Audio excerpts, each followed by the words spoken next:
everyone, it's me, Sean Capri, and I'm glad you're here because you're listening to the most wholesome Nintendo podcast out there. It's the Nintendo Drive. I'm on a Skype call with my friend Console Caito, the sauciest potato, and on our journey today, we've got a gazillion questions from all y'all, so let's jump on into the Nintendo Drive. Ball!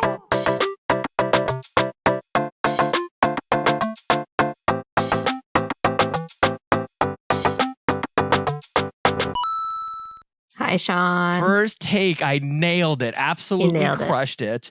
I'm feeling great. How are you doing, Caito? I'm doing good. Yeah. I am very pleased that you say y'all. Yeah, I'm adopting it. Like we first Canadians stole Black Friday from you guys, and I especially like all y'all. Like that might be my favorite thing ever. Yeah. Took me a while to wrap my head around it because it's clearly just not English, but I really like it, and hopefully it's okay that I say it. It's not it's not something typically you hear from a Canadian. I know. That's why I enjoy it so much. Good. I'm glad. It's meant to be endearing. So yes. Yeah, not like I'm just taking your words. I like it. Y'all is the best. Y'all is the best. It really is. Mm-hmm. It really is. It's a podcast for all y'all. All y'all. Mm-hmm. Yeah. Well, we have a lot to get to today, and it's not news, but it's a lot. No, so there's no news. Let's go ahead and there's zero news. There probably is. We have nothing new to talk about. Yeah. I didn't even look. I got to be honest. I didn't even look for news. I saw the barrage of questions, and I'm like, I don't even care. This is a Q&A episode. That's what we're doing. Yeah. There is one thing I want to touch on, but I'll get to that in a second. Okay. Can't wait. Just a reminder, you can listen to the Nintendo Drive and all of the Yumi and Capri podcast content on YouTube, youtube.com/Yumi Capri. We want to shout out Aaron Ferguson for leaving a bunch of detailed comments about the new Mario characters that they would like to add to the Super Mario universe. It's very interesting. If you want to go over to our last podcast video and read up on all of Aaron's ideas. Love it. There's so much to read about. Loved that. And then Robbin says, look, I don't care where you are, in the car or basement, just as long as you two keep making the podcast. It is too cold for sitting in your car, so stay warm in the house. By the way, I'm sure your cat still loves you even when you call it names. Stay safe, and thanks for another great podcast. Wow. Thank you, Robbin. And I will say, I don't know, I'm almost nervous to say this publicly. But the other night, I tried to get a good night's sleep, went to bed a little bit early, and Chelsea, my wife, came to found me with a cat sleeping on top of me, actually. So, yes, I mean, he's all I got now. You know what I mean? We just got the cat. So it's like, might as well make this work, Max. Yeah. You're going to learn to love cats, and you're going to become a cat person. That's my prediction for 2022. I would be like... You will have another cat by the end of 2022. It's just the cat fur is like unbelievable. Like I like the cat. The animal itself is awesome. But it comes by and it's like, I want to rub up against your leg. He's very loving and very talkative. But I end up with like the bottom couple inches of my pants are just like, they're disgusting. And I look at the bottom of my socks and it's like, how do you have any fur left? Like it's all over the floor in my pants. So that's really it. If I'm being completely transparent, that's the heart of my issue. But we're very lucky because Max is a cool cat. I think I just look past it at this point. Yeah, you kind of have to. You know, sometimes I sit there and I think like, how much cat fur do I consume? Yeah. Like in your mouth? Yeah. Yeah. Just like inhaling. It's just like in my house, you know, like we vacuum daily, you know, we brush the cats, we do all the things, but I'm just like, it's still just there. Mm-hmm. And you just know that you're eating it. Yep. It's kind of like, how many bugs do you consume a year? Because you just do.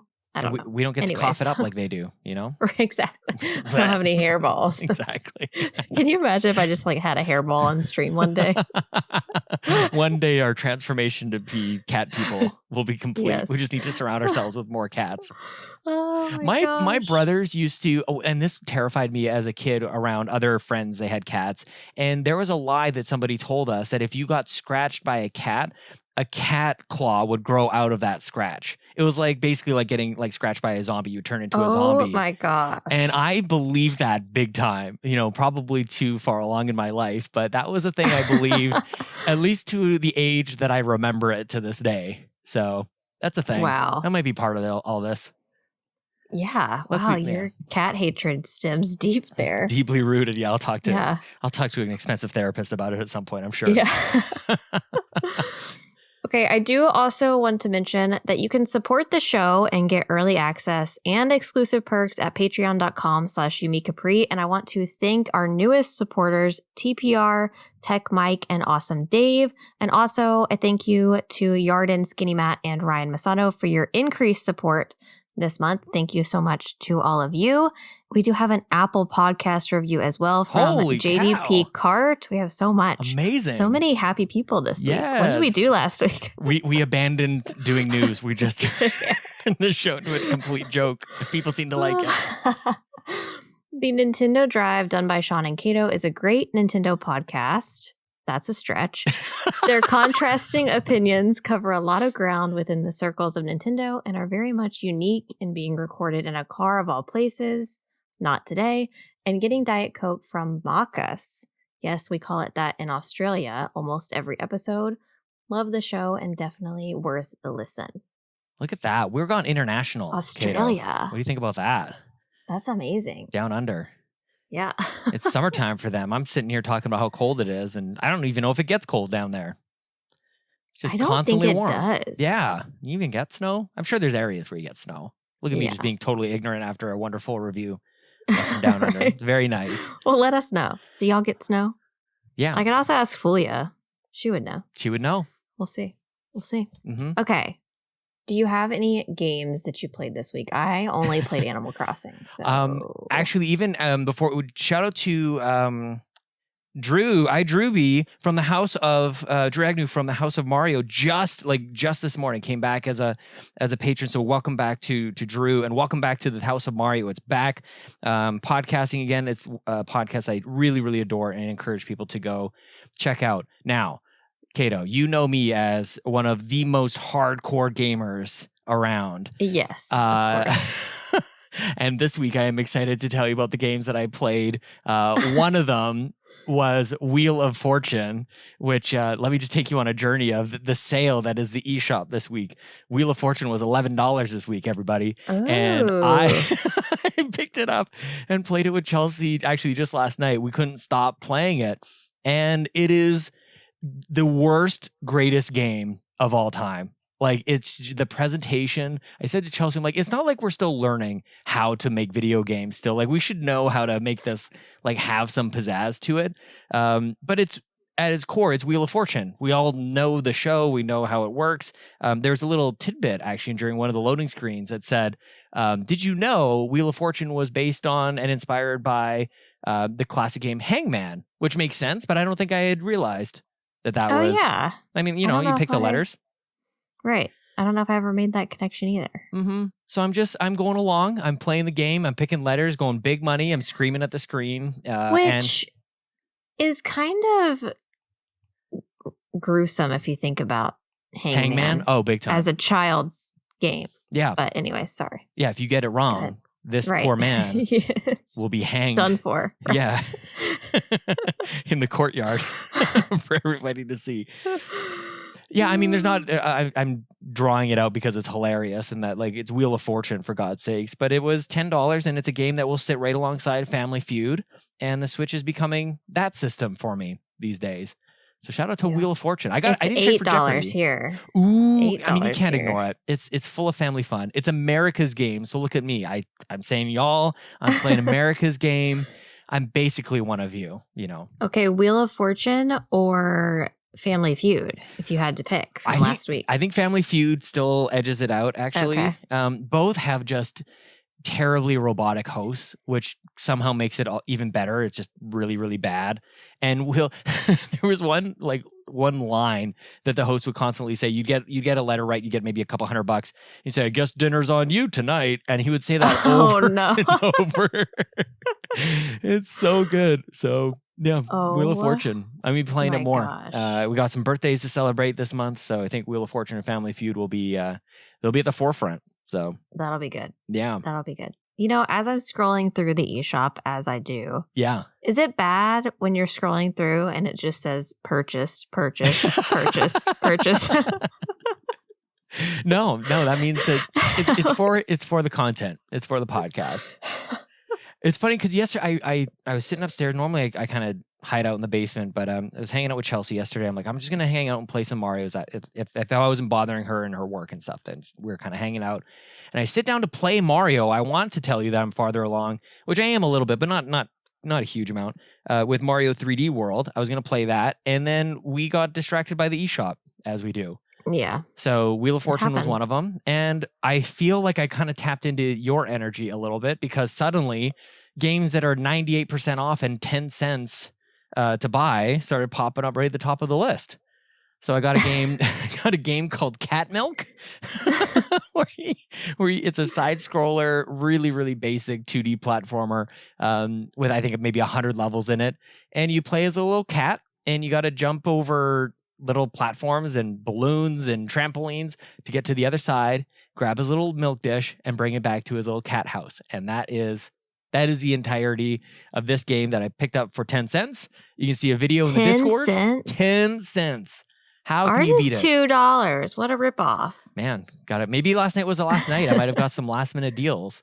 Yeah. I don't know that there's much else I can possibly say about that game other than there's more of my cat love at work here. And then the other one is a game called Scribbled, which again, another 2D side-scrolling game where you play as a little kid wielding what looks to be a pretend sword. And it's all hand-drawn. That was the one thing that jumped out to me. Again, 10 cents, so how can you say no? But the whole thing, all the enemies, everything is hand-drawn and hand-animated, and it looks really, really cool.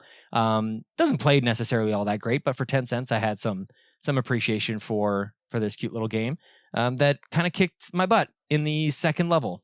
I don't think I was able to progress after that, but that's where we're at. Goodness. Hardcore gaming over here, Caito. I mean, I know that's what everyone subscribes for, so. That's right. Yeah. You just. We'll get to Pokemon pretty soon. Pokemon Arceus coming out. I can't believe it's so soon. Mm-hmm. It is so soon. I have 2 weeks to finish Mario and Pokemon Brilliant Diamond. I still playing that, still plugging along, but these are the notable ones. I think I've just given up on that. Oh no. I'm just really hoping, like this, if I'm being honest with you, this might be Pokemon's last chance for me.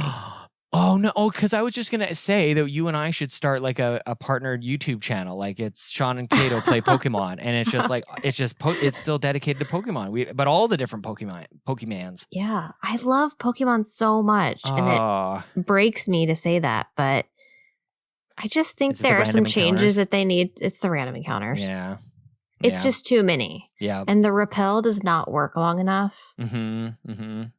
And they just need to fix that. And I think that will be fixed in Arceus. So I have high hopes. The trees still don't look great. Yeah. But I think I can look past the graphics of the trees. Yes. If everything else is good. So I'm excited about it. I'm going to buy it, obviously. Yeah. It's funny because we've done a couple like fantasy drafts where almost like fantasy football, you pick a whole bunch of games and hope that they review really well. And Pokemon was one. I did 3 drafts last week, and Pokemon was the one where like nobody knew what to make of it. You know, like people want it to be good. We're all Pokemon fans. We want it to score well, but we wouldn't put our money where our mouth was. So we wouldn't put it onto our team because it's like, ooh, it's looking a little dicey, but I don't know. There was a trailer for it. I don't know if you had a chance to check it out. It was a lengthy 6-minute Japanese trailer that I was kind of waiting for the English version to come out to really watch it in detail. I didn't see that. I saw a short one that they posted on YouTube, but I didn't see the long one. I'll have to go look for that. It kind of ended, to me, like just being a dum-dum. It's like, okay, like that's kind of what I gathered this game was going to be about anyways. You know, I don't know how much more they can tell me. And I don't want that. I actually kind of like, I sit on this fence often as a podcaster. I want to be able to talk about it, but also as like a person who's just going to be buying the game anyways. I'm like, I'm just going to be buying the game anyway. So that's what I was going to say. Yeah. As much as I want to know more, I don't want to know more until I've played it. I think gaming and movies and all of that, they give too much away in the trailer. And I'm like, can you please stop? Especially movies. But all of it, I'm just like, I don't want to know the entire plot in your trailer. So I appreciate, maybe I won't go watch the 6-minute thing.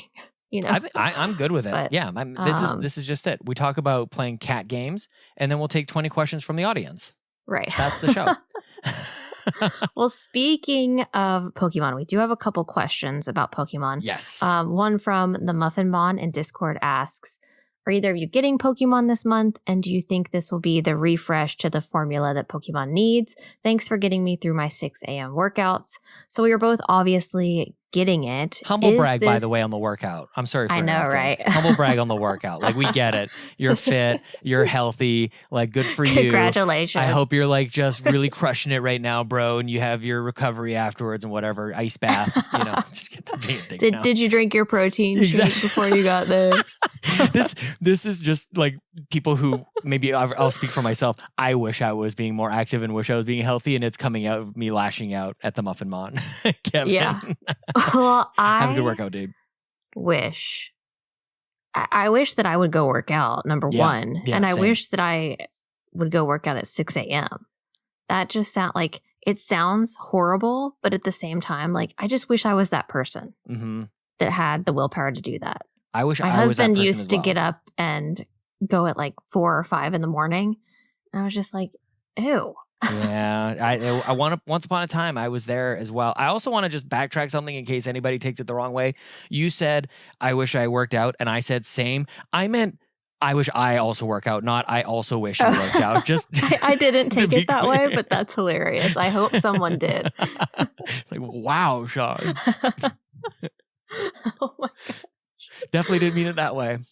Oh my gosh. Yeah, Kate, okay, wish you'd work out too, God. Do you think Kevin just dropped weight on his feet. do you think this is the refresh that Pokemon needs? Is it going to be different enough?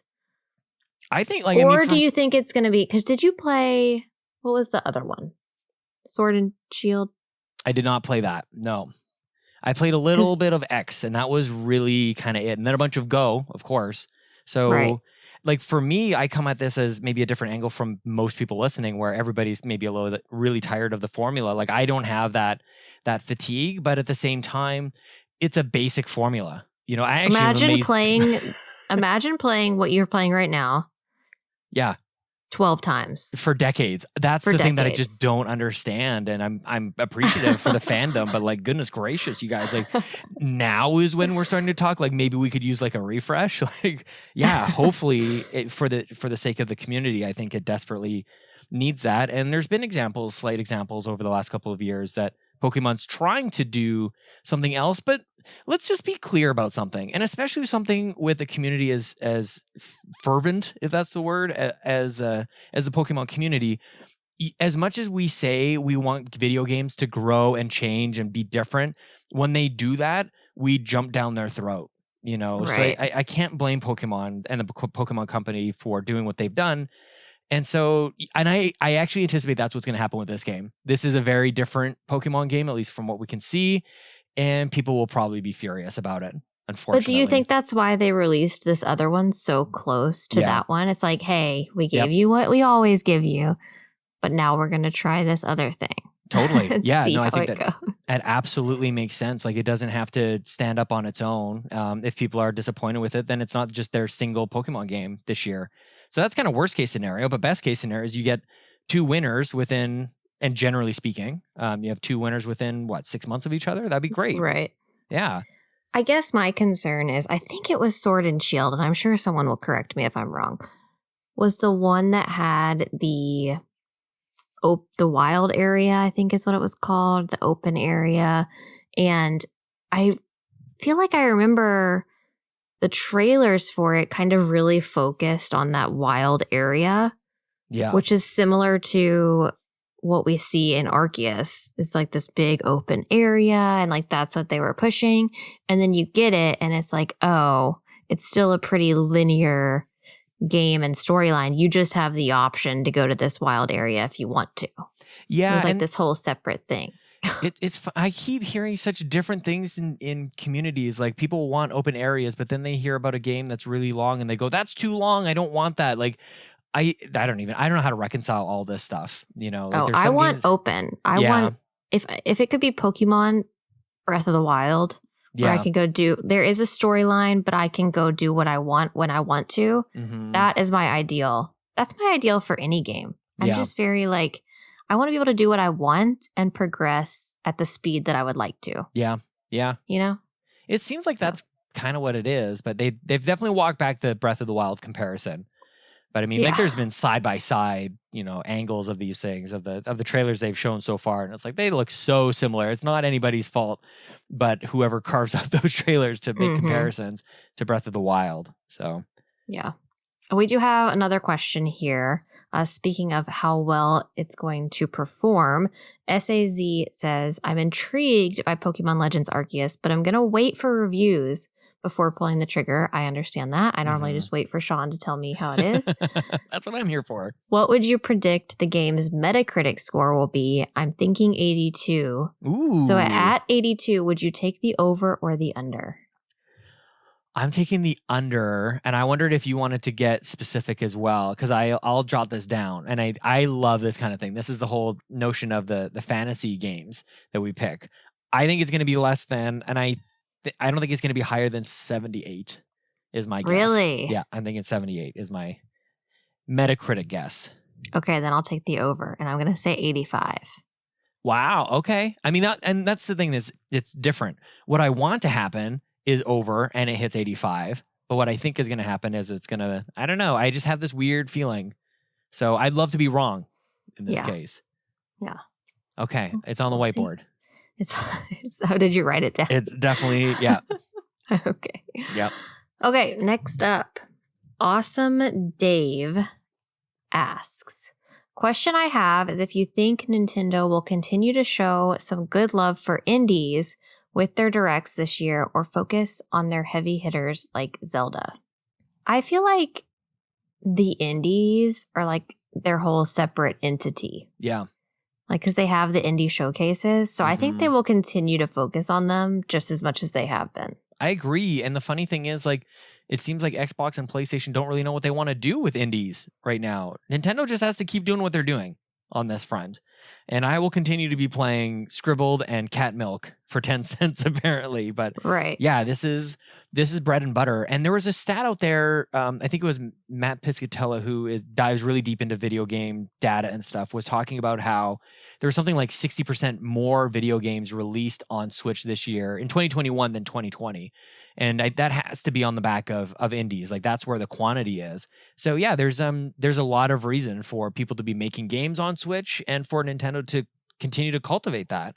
At the very least, we're supposed to get Hatch Tales this year. So hopefully we'll get that indie game. You think? At some point. Yep, 2022. That's the year. That's my bold. That should have been my bold prediction last week. Yeah, it should have been. Yeah. People have been waiting on that. Mm-hmm. Okay. Neon Tiger Pat asks, any more eShop purchases you both made that will never be played? I feel attacked. We need to know. Never be played? Never. What do you consider word. Played? How do you define played? How many hours have to go into it to be played? That's the question. Because, I mean, if we're being honest, sitting on my Switch right now, there's 1, 2, 3. There's probably 15 games that I've never even opened. Are you serious? I bought so many. I mean, I'm probably not that far behind you, really. And, I haven't had time. I bought Bloodstained Curse of the Moon 2. That hasn't really been, quote unquote, played. I think I played 1 or 2 levels of Rayman Legends Definitive Edition. So there's that. You know what I do want to get? And buying eShop purchases is one thing, and that's definitely a problem that you and I both share. And you know what? Who cares? We're leading by example. I think this is fun, and I really enjoy it. But games that I never really finished that continue to sort of like linger on my backlog, like I didn't finish Fire Emblem 3 Houses. I got to a pretty pivotal part of that game, and I'd love to get back to that one. I even bought a copy of Metroid Samus Returns on 3DS that's still in the packaging that after Dread last year, like I'd love to go back and see what Mercury Steam has up its sleeve with that game too. So yeah, I mean, this is a sickness and we're just here to share it with you guys. That's really all there is to it. Yeah, I would like to, here's the thing. This isn't a question, but I wish Nintendo had something like Xbox does with the, what is it that they do? The trophy. That's not trophies. That's achievements. Achievements. Yeah. Just something where I could see like, yes. oh, Sean's doing this and let me go beat him with whatever game he's playing. I feel like that would be so helpful, but I don't think they'll ever do that. I mean, the only thing that you really get is on the friends list, you'll see who's online and what they're playing if they're sharing that kind of information. And I was waiting for somebody to pop online and send me like a text message or a DM or something and say, what like, are you playing? What are you doing right now? Like my evening was yeah. I mean, that I would love for some sort of tracking ability would be amazing just to see even just what did I play especially when we have like end of the year conversations, that would be amazing.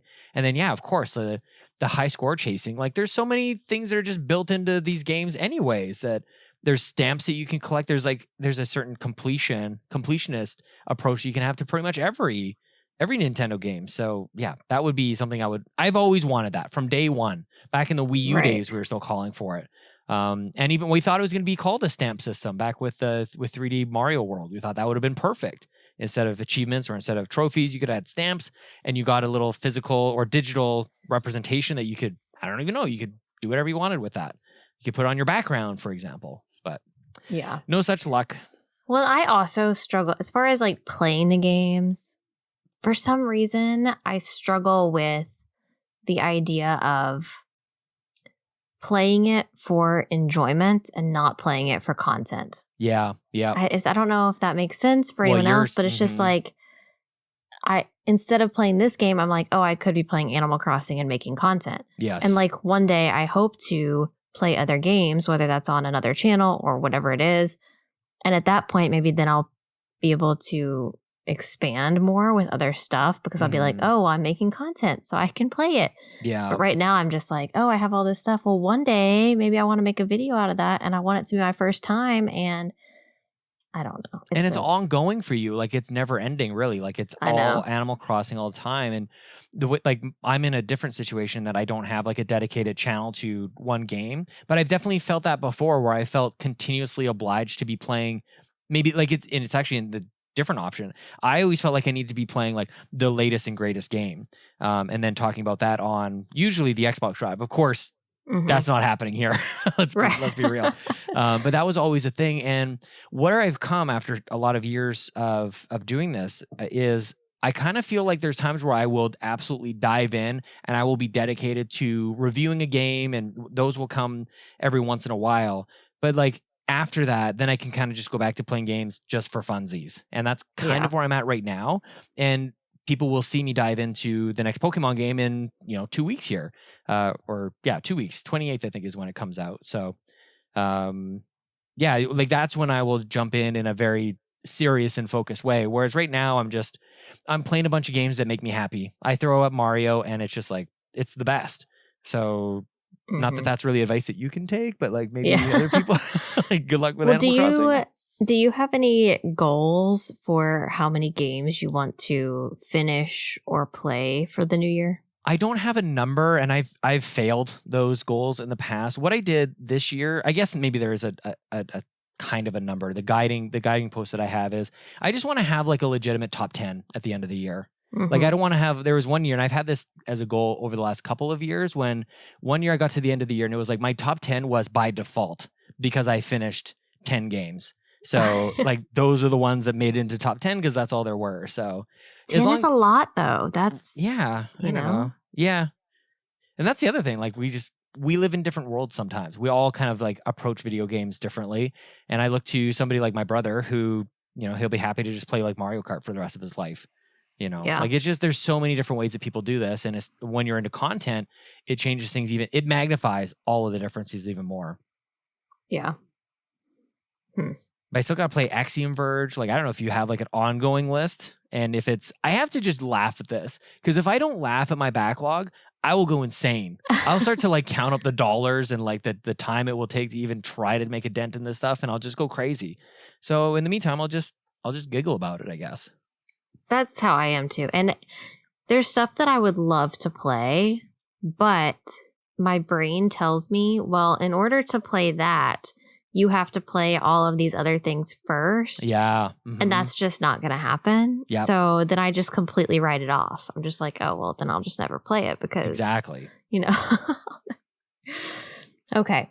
Snowy Mr. Black asks, when do you think Breath of the Wild 2 will come out? Rumor has it 2022, Caito. That's not what you think, though. I don't think so.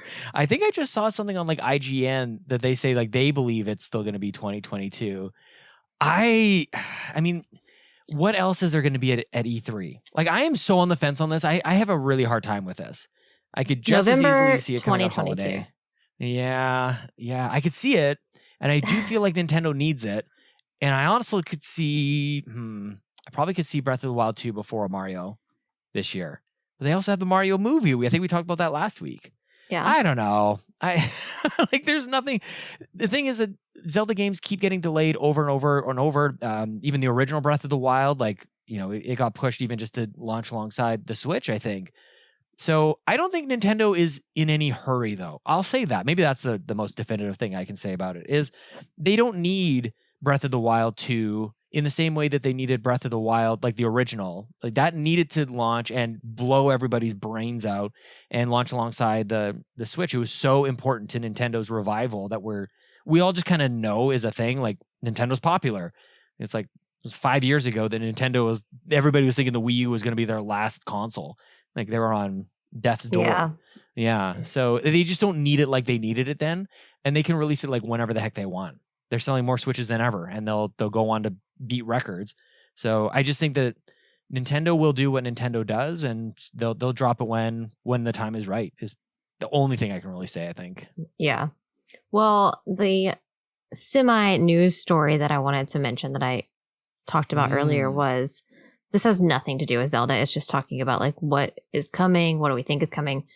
Did you see all of the news about the Mario Kart 9 rumors that came out? And okay, here's my thing about it.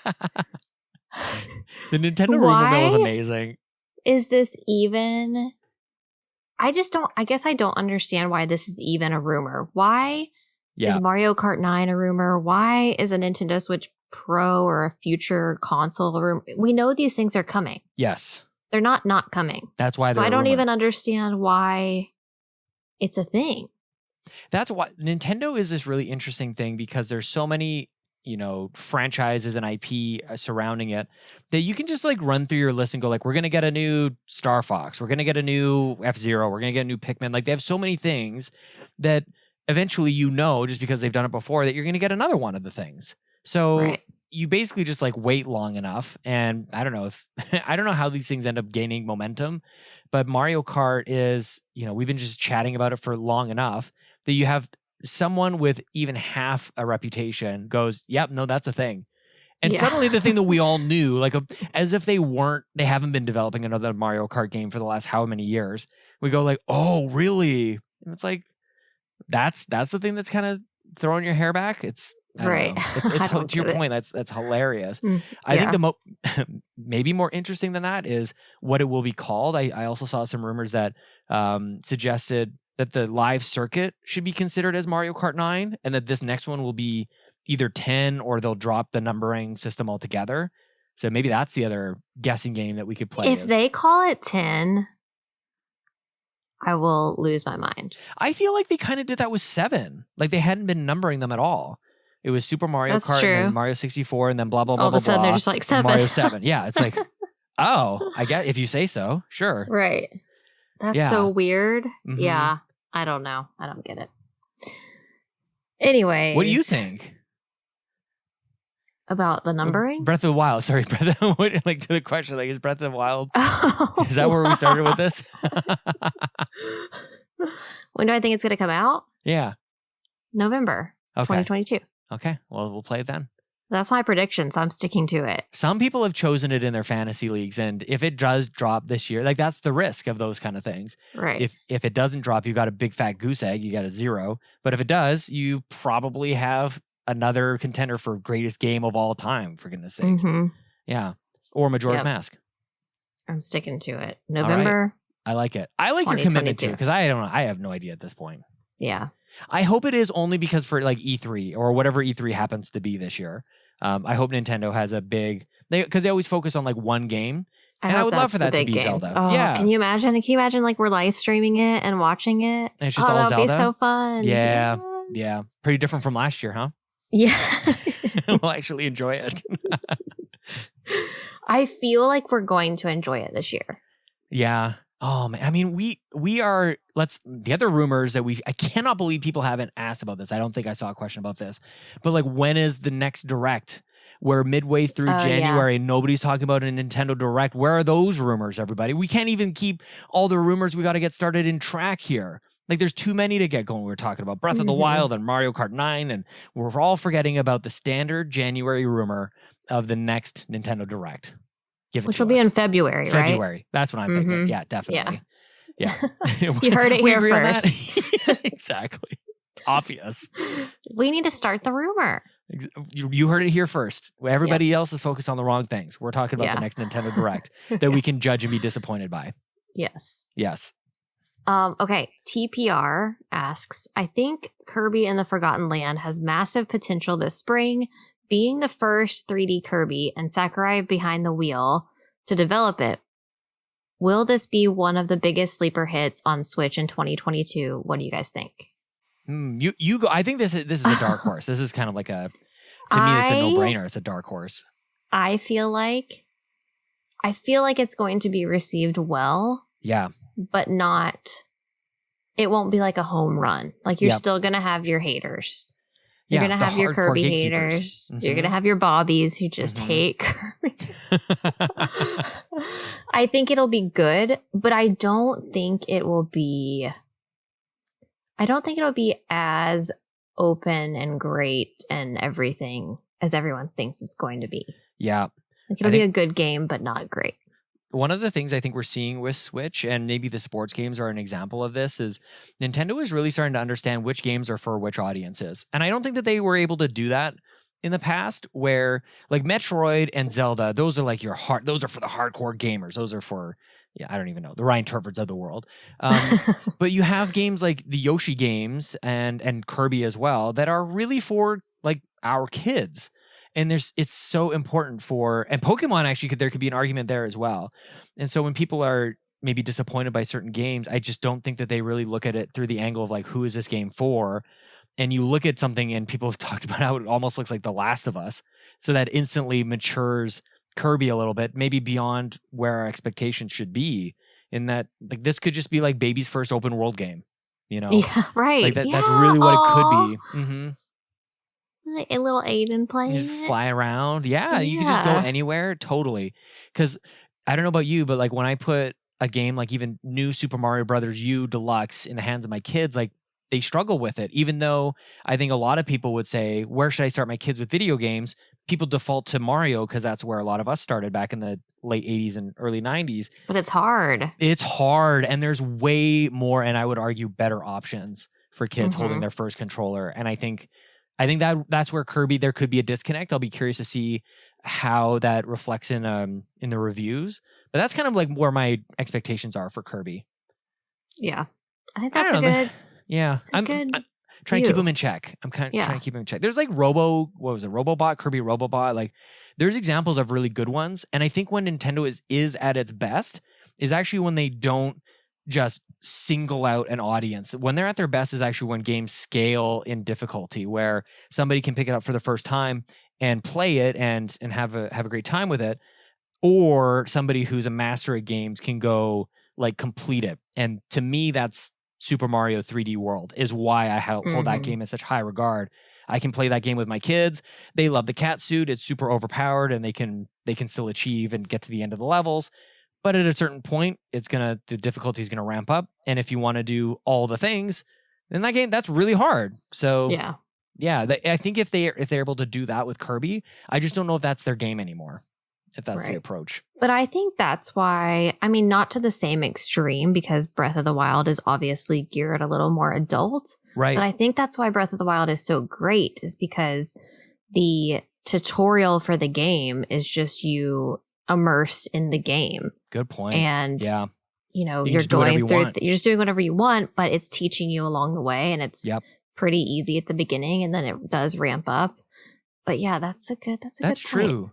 Well, with Zelda, like, yeah, because I just called it super hardcore, but like, if you don't even have any endeavor to quote unquote beat the game, you can just spend time in that game just doing stuff. And that's super fun. And people can have a good time just people throw around the term sandbox quite a lot. I think that's what that is. Yeah.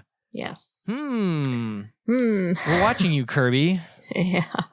Okay. Joey Splats asked, what is your favorite type of potato side? Example. I like that you gave examples. Yes. He said fries, chips, mashed potatoes, etc. Holy. Fries, 100%.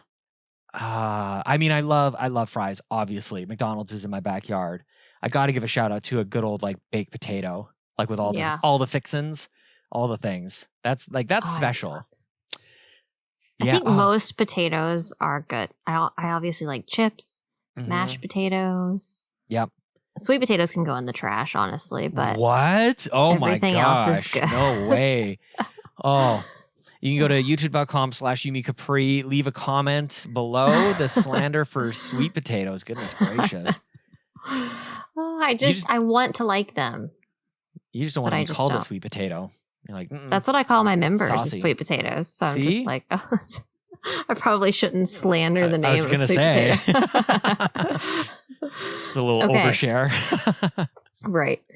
Andros asks, y'all make awesome stuff. Wondering what inspires you as content creators, like what podcasts, YouTube channels, and or streams do you watch for fun?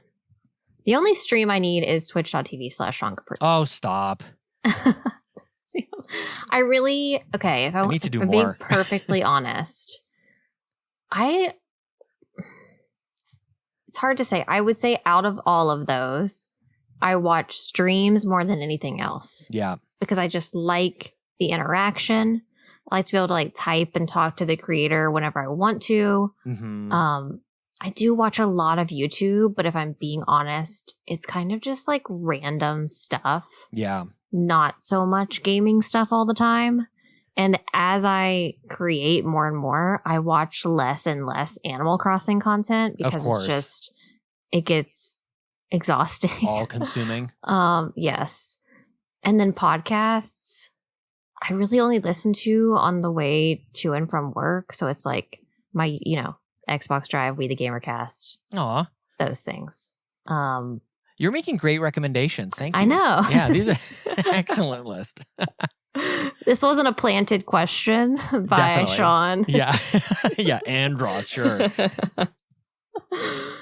What about you? Man, I'm kind of all over the place with this. I used to really hold myself accountable to podcasts. Like I need to make sure I get through everything.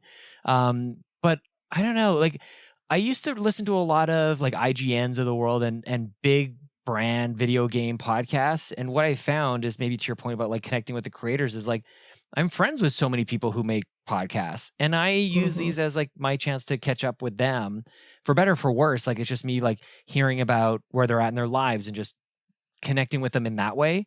And what I've realized is that what I need to do a better job is actually communicating with those people. Like I've fooled myself in my mind to think like by listening to or by lurking in a stream that I've actually like chatted with that person, but they haven't heard from me in forever. So I don't know. Right. It's just the side benefit of meeting a bunch of people who create content and the communities who are attached to all of that.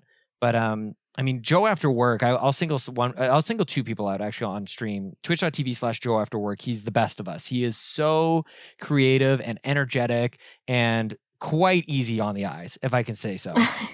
He's amazing, and people should check him out. He does a bunch of different types of streams. He was playing Turok 3 the other night, and he's all over the place. Does a great cosplay, which is very amazing and very courageous of him. He did a Samus cosplay in a like Zero Suit Samus. I saw that. Holy I saw crap. that. Oh man, almost not safe for work. It wasn't. I saw it on TikTok and I was like, oh, who's this? Who's this? And then it turned around and it was Joe, and I was like, what am I looking at? Zero Suit Joe After Work. And Ed Placencia is a very great friend and just an amazing streamer. These guys are just so natural at it, and they can stream for hours on end and just seem to have like the same level of energy from start to finish. So I definitely look to those guys as like leaders in our community and just friends that I can reach out to at any time. So Right. yeah. I will say this. As far as like inspiration goes for content, or if you want tips on creating content, a couple things. Number one, I have watched so many videos about YouTube and the algorithm and streaming and this and that and how to edit and, Yeah. you know, all of those self-teaching type of things, because I'm always eager to learn and improve my content. And I feel like that's very important. If you want to create content, you want it to be the best it can be. And it's not going to be. When you first start, it's not going to be. When you're 100 videos in, it's still not going to be. I mean, I've made probably over 500 videos at this point, and they're still not the best they're ever going to be. But I think you need to have like that drive to get better. And also, I would say, I assume you have other interests other than gaming, I would say whatever those other interests are. So like, say for me, it's like planning or makeup or whatever it is, whatever other channels you're watching. Take things from those channels that you enjoy watching and implement them in the content that you're making. You're not copying. And I think it's beneficial to watch things other than the same content you're trying to make. Big time. Because you can implement ideas and be inspired while not copying. And I think that's a lot easier if you're watching different things. So like someone does some kind of transition that you like, or you know, the pacing of their video is a certain way that you like. Try to implement those things in the content that you're making without copying it. And I that's what I do. I watch a lot love of other that. stuff. Yeah, So. and that's actually a lot of my YouTube is non-video game stuff. I watch a comics-based YouTube channel and also a science one, math and science. It's called Veritasium. It's got tens of millions of subscribers on there. And to that point, like there's things that I learned from that guy's content that I never would have noticed or even seen in video game content, I don't think. And it's all YouTube. Everybody's, generating content and cultivating communities over there. So I love that. That's totally true. And it's just another way to make your content unique from everyone else, because everyone's kind of creating the same stuff, especially if you're in a small niche like Animal Crossing and there's thousands of people making Animal Crossing content. You want to find a way to make yours different from everyone else's. So try to find that too. But okay. Nagachaka asks, for the Backtrackers community, we are playing The Forgotten City. I really wanted to play it on my Switch, but it's only through the cloud. So I went with the PlayStation version instead. Have you ever tried a cloud-based game on Switch? If not, will you ever? Shout out to the Backtrackers, by the way. Marcus O'Neill and Delroy in the community. Join the Discord. Links are in the show notes, and everything is free. You don't have to be a patron to be on the Discord. It's a video game book club, in case people were wondering. Next game is The Forgotten City, as Nagachaka mentioned. I have not, because I have the other systems. So that's my primary reason for not really trying anything on the Switch for cloud games. I had downloaded, I think it was a demo for Control, because I really wanted to try that out, but ultimately I've played it on my Xbox before, so I'm not as inclined to try it. Maybe I should be, just to let people know what my thoughts are on it, but I think what I've seen in cloud gaming so far is that it's just so dependent on people's internet connections. I don't know if I can ever really provide like a definitive, this is the experience people can expect. Right. I haven't either, because there's never been anything that I've been interested in playing on the cloud, I guess. I can imagine I would be very frustrated because our internet is so hit or miss in our house. Like I can walk from one room to the other and it's terrible. Even with two separate internet connections, we have one for the bottom level and one for the top. But okay. That is all the time we have for today with our questions. Gosh, Sean, how many more are there? There's still tons more. There's a lot more. We'll get to them next week. We'll save it. Definitely. Where can we find you on the internet?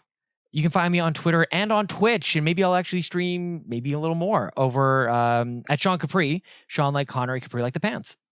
And you can find me on YouTube, Instagram, and Twitter at Console Caito. That is all for episode 36 of the Nintendo Drive. Thank you so much for listening. Until next time, make sure you leave some comments on the YouTube video if you have any more questions for us, because we had so much fun doing this today, and we'll see you next week. The Nintendo Drive is fueled by patrons at patreon.com/YumiCapri, and from the bottom of my heart, I am so grateful to the nearly 70 patrons who support us each and every month, with our special thanks to our Capremium producers, Dallas Ford, Lee Navarro, the fearless leader of the Phoenix Overdrive Extra Life team, and Jonathan Brown, the man behind the music on this show and the Xbox Drive. You can support Jonathan at youtube.com/PM Entertainment.